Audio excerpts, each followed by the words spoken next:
Thank you, Madam President, Mr. Secretary General, Excellencies, ladies and gentlemen. At this 80th session of the United Nations General Assembly, I'd like to speak about Africa's role in the future of this organization. However, it's impossible to do that without first considering the collective role that Africa played in its founding, which was small and relatively insignificant. Of the 51 member states involved in the founding of the United Nations in 1945, only 4 were African: Egypt, Ethiopia, Liberia, and South Africa. It is important to point out that the United Nations came into being in the aftermath of World War II because of the inability of its predecessor, the League of Nations, to avert a large-scale global conflict, which had been its guiding purpose when it was founded in 1920 at the end of the First World War. Out of the 42 founding member states of the League of Nations, only 3 were African: Liberia, the Union of South Africa, and Ethiopia. Egypt was to join later in 1937. Africa's overall participation in the organization's founding was minimal and relatively unimportant. That's because before all the other talks and meetings, representatives from a group of 14 nations gathered in Berlin for a series of discussions that began in 1884 and which led to the partitioning and formal colonization of the African continent, which is also called the Scramble for Africa. It has famously been written that past is prologue.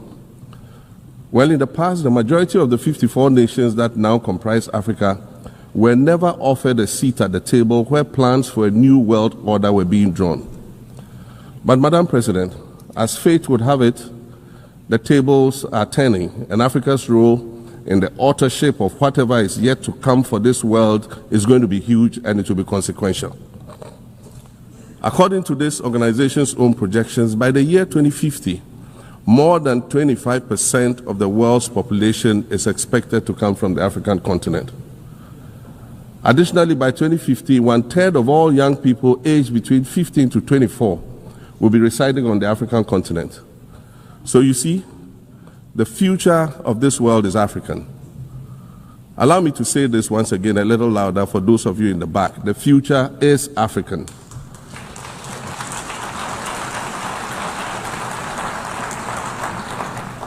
Already today, Africa is a catalyst for human potential and development, as well as for economic reform and ecological stability. Africa is a catalyst for systemic change. If this reality, which is fact-based and straightforward, seems provocative or unsettling, perhaps it's because you are viewing it through the lens of centuries of filters, colonialism and imperialism, and the resulting implicit bias. Maybe you are unaware of the resilience of African nations or their remarkable ability to make a strong comeback just when you think it's safe to count them out. That is what is happening right now in my own country, Ghana. Our constitution limits leaders to 2 4-year terms. In January, I was sworn in for a second term, which, let me point out, was non-consecutive with my first term.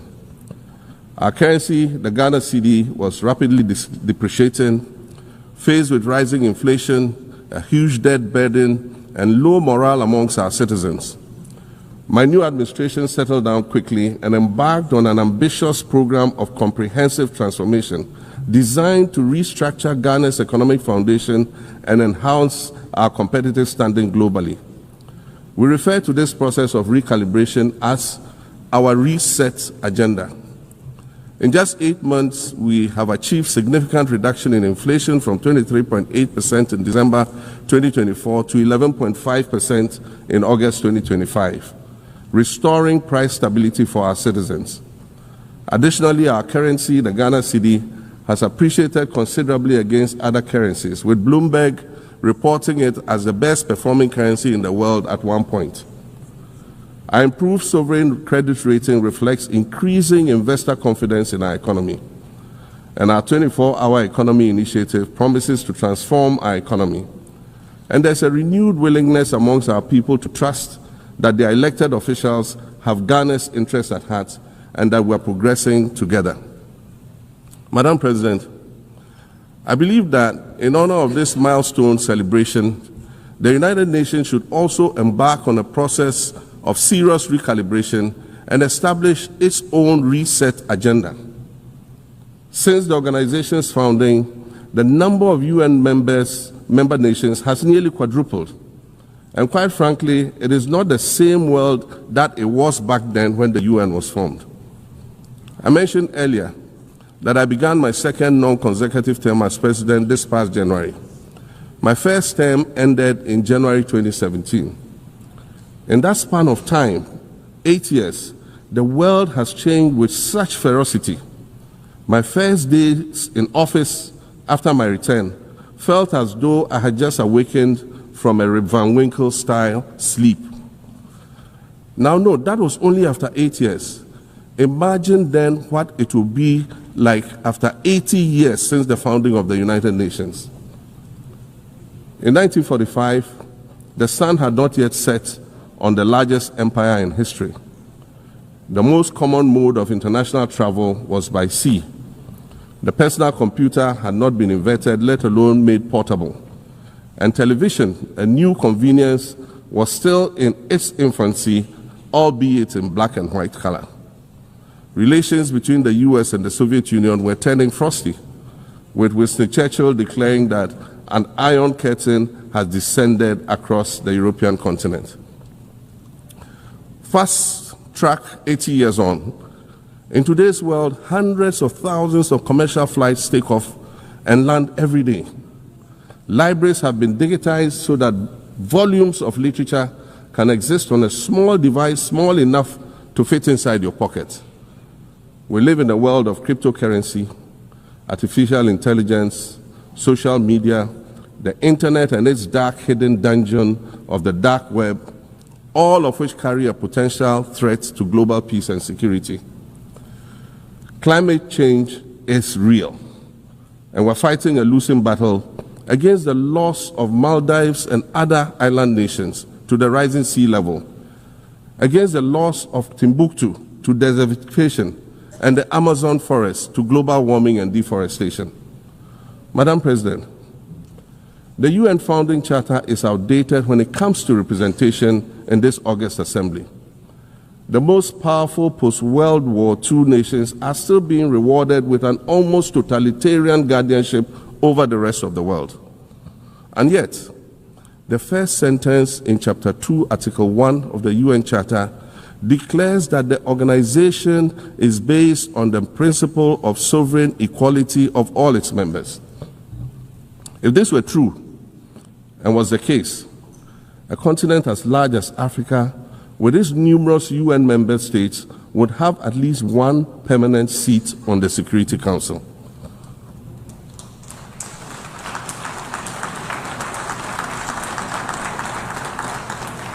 Furthermore, we believe that veto power should not be restricted to only 5 nations, nor should it be absolute. There must be a mechanism in this House for the General Assembly to challenge a veto. No single nation should be able to exercise an absolute veto to serve its own interests in a dispute. In 1995, during the 50th anniversary of the United Nations, Nelson Mandela stood in this very spot, and he said, "The United Nations has to reassess its role, redefine its profile, and reshape its structures. It should truly reflect the diversity of our universe and ensure equity among the nations in the exercise of power within the system of international relations in general and the Security Council in particular." I close quotations. 30 years later, we African leaders are still making the same simple request for a permanent seat on the Security Council with the power of a veto. So today, Madam President, I stand here in this exact spot and ask the world, if not now, then when?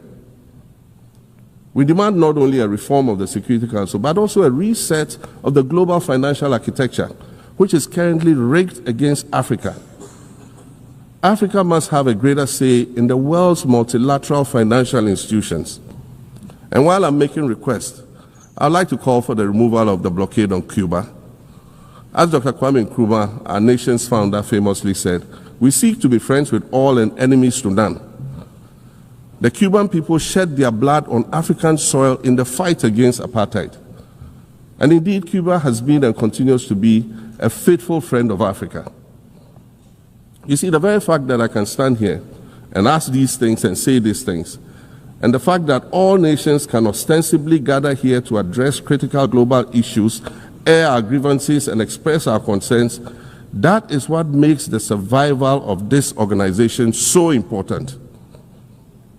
In every old city or village, you will find a town square, or a courtyard, or a plaza that once served as a gathering space for the citizens of the community and their leaders. Meetings and celebrations were held there, as were trials and elections. And these were spaces that brought people together and held them together as a community. Sadly, time and technology have eroded these spaces. Madam President, in many ways, the United Nations is the proverbial town square of our modern global village. And it has never been more critical for us to protect this one space that brings and holds the world nations together as a community. The internet, social media platforms, and artificial intelligence offer us the illusion of connectivity, when in fact what they do is reinforce isolation by using algorithms that ensure that we do not receive new ideas and perspectives, but rather more of the same content. We are served alternative facts and manipulated images, making it easy to disseminate disinformation and sow seeds of division amongst communities. Madam President, these are dangerous times. Our world is currently experiencing a rise in nationalism and economic instability. There's a general breakdown of multilateralism. Various acts of aggression have been committed against the sovereignty of others, and nations are attempting to circumvent the very safeguards that were put in place to prevent large-scale global conflict. These conditions are all too similar to the ones that led to the League of Nations' failure in fulfilling its mandate. The denial of visas to President Abbas and the Palestinian delegation sets a bad precedent and should be deeply worrying to all member nations of the United Nations. Ghana recognized the state of Palestine in 1988 and supported a two-state solution to the conflict since then. And I say, contrary to the claims of some, a two-state solution would not be a reward for Hamas. It would rather be a reprieve for the hundreds of thousands of innocent women and children and people who are facing collective punishment and forced starvation for no reason other than the fact that they are Palestinian.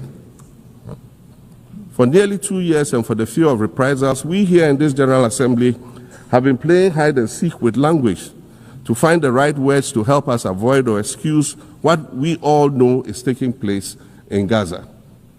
But here's the thing, it doesn't matter what you call it. If it looks like a duck, it swims like a duck, and quacks like a duck, well, then it must be a duck. The crimes in Gaza must stop.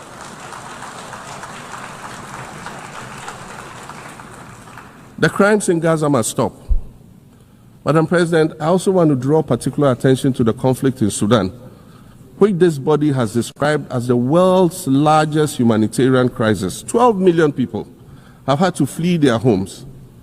And when we speak of migration, we refer to the 12 million new Sudanese refugees, whom we as a global community should be willing to assist in much the same way that many member nations readily assisted new refugees coming out of Ukraine.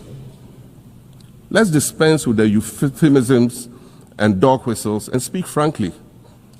It is not a mystery that when leaders of Western nations complain of their migration problems, they are often referring to immigrants from the global south. But many of those immigrants are climate refugees. And interestingly, the global north emits 75% more greenhouse gases than the global south.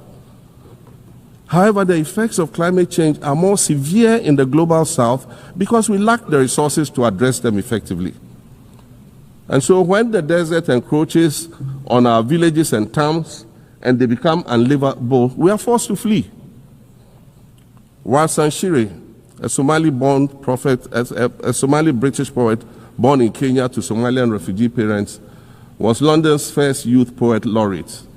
She writes in her poem titled Home, and it says, "You have to understand that no one puts their children in a boat unless the water is safer than the land. No one bends their palms under trains beneath carriages.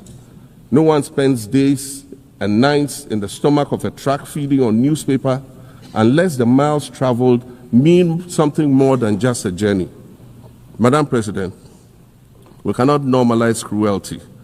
We cannot normalize hatred. We cannot normalize xenophobia and racism. If we're going to tell a story, let's not tell its slant. Let's tell all the truth. When we speak of migrants, we speak of Mami Ewusi Mensah Frimpong, a judge on the U.S. District Court for the Central District of California. She's the first black female judge on any of California's 4 federal district courts. She was born here in America to immigrant parents from Ghana. We speak of Peter Bosman, a medical doctor in Ghana who moved to the town of Piran in Slovenia in the 1980s and later became the first black mayor of Piran, the first black mayor in Slovenia and in the whole of Eastern Europe. We speak of T. Michael, the iconic Ghanaian Norwegian artist and designer. And of course, we speak of the late Kofi Annan, former United Nations Secretary General.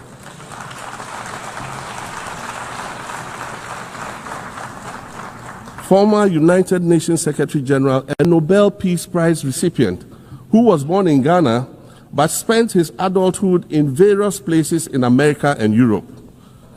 These are people who have brought great distinction to the countries that they decided to call home.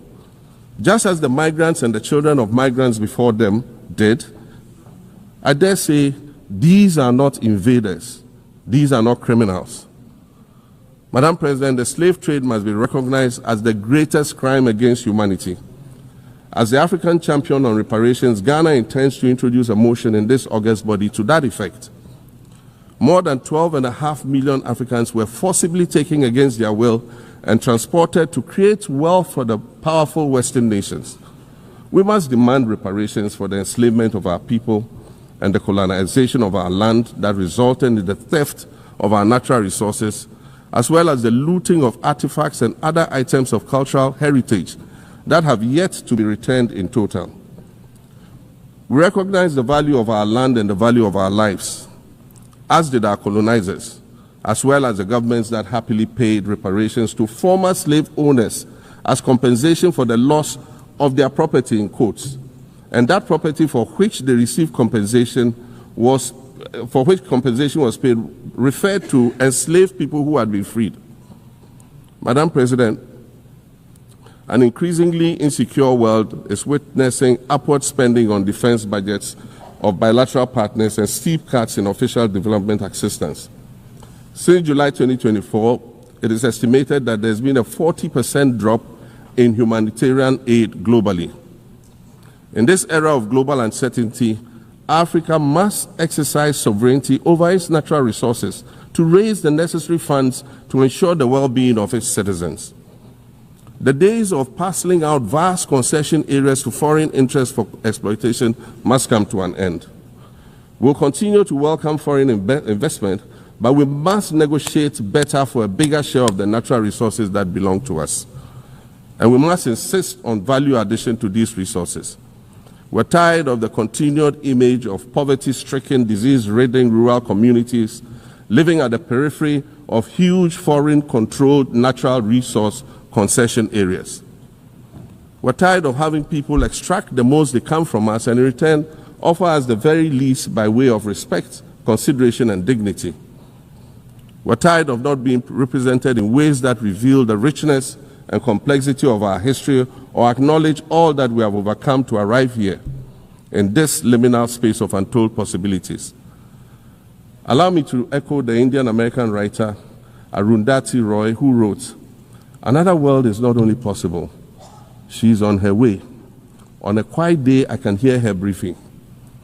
I want to add that for the sake of Africa, and quite selfishly for the sake of my 18-year-old daughter, I hope that this new world that is arriving is a place of safety and equality for women and girls.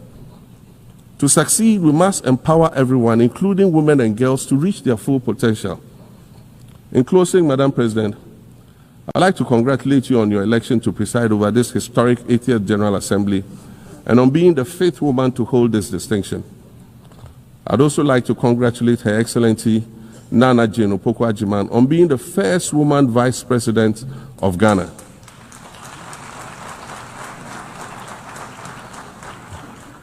Now every Ghanaian girl knows the heights to which she can ascend. Words matter, but issues of representation matter even more, which is why Ghana looks forward to the appointment of a woman as Secretary General of this organization in the near future. Madam President, Your Excellencies, I thank you for your kind attention.